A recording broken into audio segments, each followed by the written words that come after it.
Good morning, welcome back to my channel Manju's vlog. তোমাদের সকলকে অনেক ভালোবাসা, সঙ্গে অনেক আদর। এই দিয়ে শুরু করলাম আজকের ভিডিও। তো দেখলে আমাদের সোনামা যাবে স্কুলে, ওর মা এখন রেডি করাচ্ছে। এই গরমে স্কুল যেতে যে কী কষ্ট। তা সরকারি ছুটিটা স্যাংশন হয়েছে, কিন্তু ওদের যেহেতু প্রাইভেট, ওদের ছুটি নেই, স্কুল যেতে হবে। তার মা ওকে রেডি করে গরমের মধ্যে এখন নিয়ে যাবে স্কুল। আর উনি এখন ঘুরে বেড়াচ্ছে।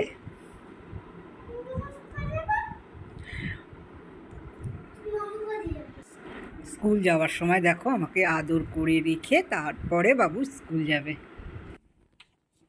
ওলে বাবা রে, টাটা মা, সাবধানে যেও, তাড়াতাড়ি চলে আসবে।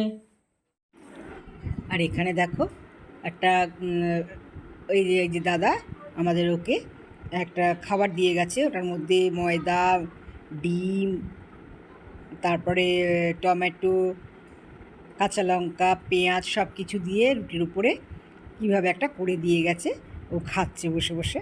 আর আমাদের মেনুতে ছিল ভাত, দুপুরের মেনুতে ভাত ছিল। আর এখানে দেখো উচ্ছে দিয়ে আলু দিয়ে ভাজা হয়েছে। গরমে একটু ভাজা মানে উচ্ছে আলু ভাজা হলে খেতে ভালো লাগে, তা উচ্ছে আলু ভাজা করেছে।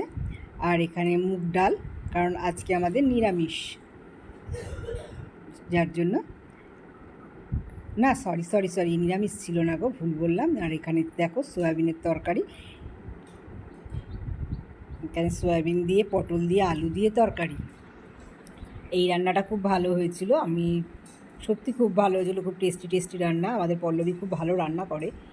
আর আমাদের খাওয়ার সময় এখানে দেখো একটু আলু বেসন দিয়ে আলু ভাজা, আর এখানে একটু দেখো চিকেন পকোড়া করেছে, খুব খেতে ভালো হয়েছিল। কত পাখির বাচ্চা, তোমরা নেবে, আমাদের বাড়ি চলে এসো,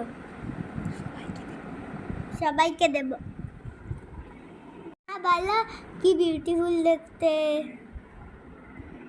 সবাই চ্যানেলটাকে সাবস্ক্রাইব করো, লাইক করো,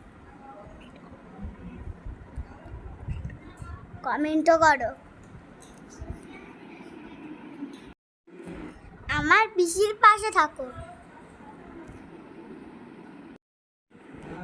তো দেখলে তো, সোনা মায়ের কথা শুনলে তো, সবাই কিন্তু একটু আমার পাশে থেকো।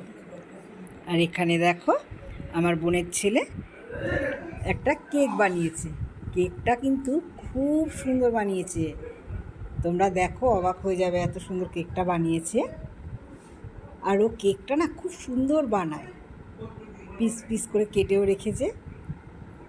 ওটা বানিয়ে এনে আমাকে ভিডিও করে দিয়েছে, বলছে নোনটা ফোনটে। ও তো আমাকে ডাকে, ও আমাকে মাসি বলে না, ও আমায় ডাকে নোনটা ফোনটে।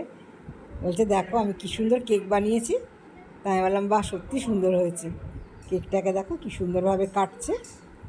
আর সত্যি কথা, খেতেও কিন্তু খুব সুন্দর, স্পঞ্জি খেতে হয়েছে, আর টেস্টি হয়েছে। তাই জন্য তোমাদের সাথে একটু শেয়ার করলাম। আর আমি এখানে ভিডিও ভয়েস ওভার দিচ্ছি, আর আমার পাশে আমার সোনামা বসে বসে কুকুর করে কাশছে, গিন্নিমা একটা, আবার হাসছে, দেখো না। এই দেখো আমার বোনের বাড়ির সব ডগিগুলো রয়েছে পাশে, আরও আবার ভিডিও করে আবার করে রাখছে। খুব সুন্দর হয়েছিল গো। আর তোমাদের আজকে একটা বাউল গান শোনাবো, কারণ আমাদের ওই পাড়াতে শিবরাত্রির দিনকে বাউল গান হয়েছিল, ফাংশন হয়েছিল। সেটা আমি যদিও আমি করতে পারিনি, আমার এক মানে মেয়েরই মতো সে আমাকে করে নিয়ে এসেছিল। তোমরা কিন্তু দেখতে থাকো, খুব ভালো লাগবে। চলো দেখো।